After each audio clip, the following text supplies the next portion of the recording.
আসসালামু আলাইকুম। অফিস সহায়ক সহ বেশ কয়েকটি পদে নতুন একটি নিয়োগ বিজ্ঞপ্তি প্রকাশ করেছে গণপূর্ত অধিদপ্তর। তো এই ভিডিওর মাধ্যমে আমরা বিস্তারিত দেখে নিব। চলুন কথা না বাড়িয়ে মূল ভিডিওতে চলে যাই। দেখতে পাচ্ছেন গণপূর্ত অধিদপ্তর নিয়োগ বিজ্ঞপ্তি। তো এখানে 1 নম্বর পদের নাম হচ্ছে স্টেনোগ্রাফার বা স্টেনোগ্রাফার কাম কম্পিউটার অপারেটর। পদের সংখ্যা 6টি, বেতন দেওয়া হবে 13তম গ্রেডে, অর্থাৎ 11,000 থেকে 26,590 টাকা। তো যারা অনার্স বা ডিগ্রি পাস করছেন সকলেই কিন্তু আবেদন করতে পারবেন। তবে বাংলা ও ইংরেজিতে 60 লিপিতে গতি প্রতি মিনিটে 50 ও 80 শব্দ থাকতে হবে। পাশাপাশি কম্পিউটার টাইপে বাংলা ও ইংরেজিতে প্রতি মিনিটে 25 ও 30 শব্দের গতি থাকতে হবে। 2 নম্বর পদের নাম হচ্ছে ইমাম। পদের সংখ্যা হচ্ছে 3টি, বেতন দেওয়া হবে 14তম গ্রেডে, অর্থাৎ 10,200 থেকে 24,680 টাকা। মাদ্রাসা বোর্ড থেকে কামিল বা কমি মাদ্রাসা থেকে দাওরাইয়ে অথবা যে কোনো বিশ্ববিদ্যালয় থেকে আরবি বা ইসলামিকে যে কোনো বিষয়ে স্নাতক ডিগ্রি পাশ করলেই আবেদন করতে পারবেন। পাশাপাশি হাদিস ও ফিকহ শাস্ত্রে যথেষ্ট জ্ঞানের অধিকারী হতে হবে। এছাড়াও কিরাত পাঠের দক্ষতা, সুন্নতের অনুসারী হতে হবে, পাশাপাশি বিবাহিত হতে হবে। এছাড়া বলা হচ্ছে ধর্মীয় এবং সামাজিক বিষয়ে লেখার এবং বলার যোগ্যতা সম্পন্ন প্রার্থীদেরকে অগ্রাধিকার দেওয়া হবে। শুধুমাত্র এই পদের জন্য বয়স থাকতে হবে 25 থেকে 40 বছরের মধ্যে।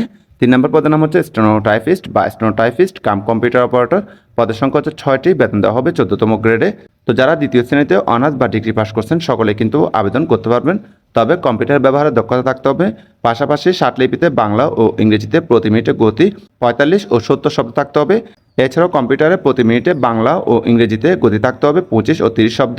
4 নম্বর পদের নাম হচ্ছে নকশাকার। পদের সংখ্যা হচ্ছে 36টি, বেতন দেওয়া হবে 15তম গ্রেডে, অর্থাৎ 9,700 থেকে 23,490 টাকা। তো যারা সংশ্লিষ্ট ট্রেডে ড্রাফটিং সহ এসসি পাস করছেন সকলে কিন্তু আবেদন করতে পারবেন। তবে অভিজ্ঞতার অগ্রাধিকার দেওয়া হবে। 5 নম্বর পদের নাম হচ্ছে ভিটি অ্যাটেন্ডেন্ট। পদের সংখ্যা হচ্ছে 3টি, বেতন দেওয়া হবে 15তম গ্রেডে। তো যারা এসসি পাস করছেন সকলে কিন্তু আবেদন করতে পারবেন। তবে সরকার স্বীকৃত ভোকেশনাল ট্রেনিং ইনস্টিটিউট বা টিটিসি হতে ট্রেড ইলেকট্রিশিয়ান কোর্স উত্তীর্ণ হতে হবে। 6 নম্বর পদের নাম হচ্ছে অফিস সহায়ক। পদের সংখ্যা হচ্ছে 123টি, বেতন দেওয়া হবে 20তম গ্রেডে, অর্থাৎ 8,250 থেকে 20,010 টাকা। তো যারা এসসি পাস করছেন সকলে কিন্তু আবেদন করতে পারবেন। তো শুধুমাত্র ইমাম পদ ছাড়া সকল পদের জন্য বয়স থাকতে হবে 18 থেকে 32 বছরের মধ্যে। তো সকল পদের জন্য আপনাদেরকে কিন্তু অনলাইনে আবেদন করা লাগবে। অনলাইনে আবেদনের জন্য যে ওয়েবসাইটে প্রবেশ করবেন সেটা হচ্ছে pwd.teletalk.com.bd। এই ওয়েবসাইটে প্রবেশ করে আপনারা চাইলে অনলাইনে আবেদন করতে পারেন, অথবা যারা আমার মাধ্যমে আবেদন করতে চান স্ক্রিনে দেখানো হোয়াটসঅ্যাপ নাম্বারে চাইলে যোগাযোগ করতে পারেন। তো আবেদনের সময় শুরু হবে 2 আগস্ট 2026 তারিখ সকাল 10টা থেকে এবং আবেদনের সময় শেষ হবে 31 আগস্ট 2026 তারিখ বিকেল 5টা। তো এর মধ্যে কিন্তু আপনাদেরকে আবেদন শেষ করতে হবে। এই ছিল মূলত আজকের ভিডিও, আশা করি বুঝতে পারছেন। এরপরে যদি কারো কোনো প্রশ্ন থাকে কমেন্টের মাধ্যমে জানাবেন। সকলকে ধন্যবাদ। আসসালামু আলাইকুম।